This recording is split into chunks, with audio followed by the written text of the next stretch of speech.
सच है, मतलब बहन जैसे। अच्छा, तुम तो डरा ही दी थी। ये चाहता लोलो नु आँखिया में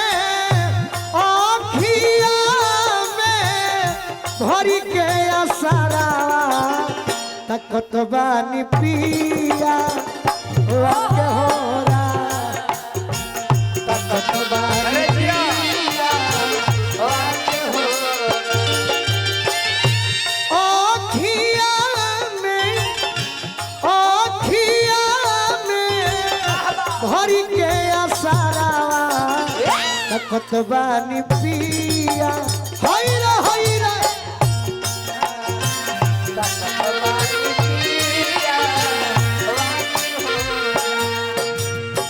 हमारे गोली के एगो फेवरेट गाना हमने का हलचल भैया के लिखल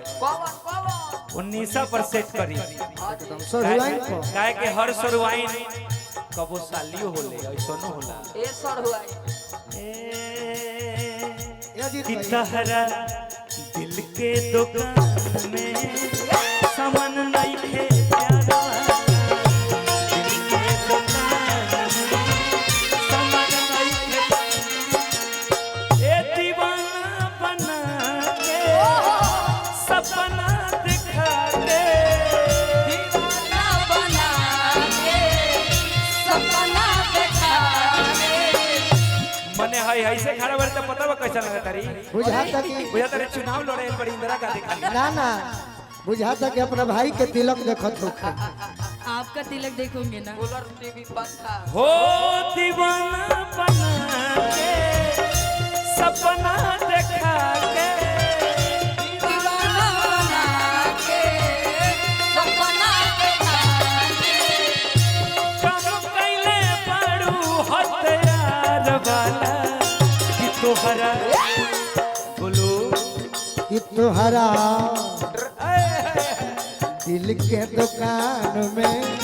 सामान नहीं खे प्यार वाला दिल के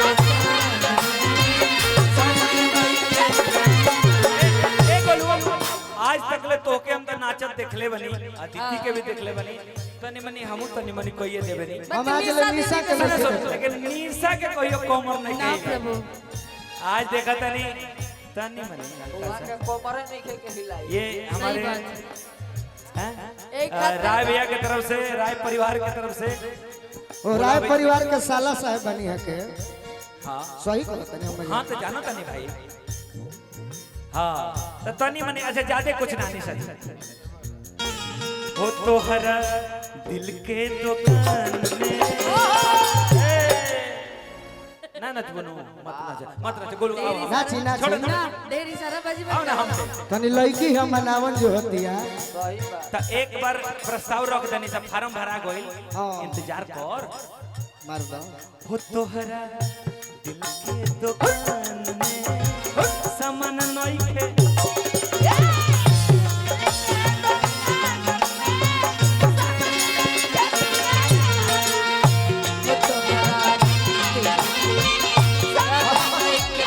ना देख पाऊनी है कैसे कहलो तनी फिर से करो पहले हम निशा के देखो अच्छा सिखाओ तुम कर, हम तहर देखो सिखाओ बना के अपना दिखाओ, सिखाओ। सपना देखा के दीवाना बना के सपना देखा कम कैले पड़ू हथियार वाला कि तोहरा दिल के दुकान में सामान नहीं के प्यार ताली ताली ताली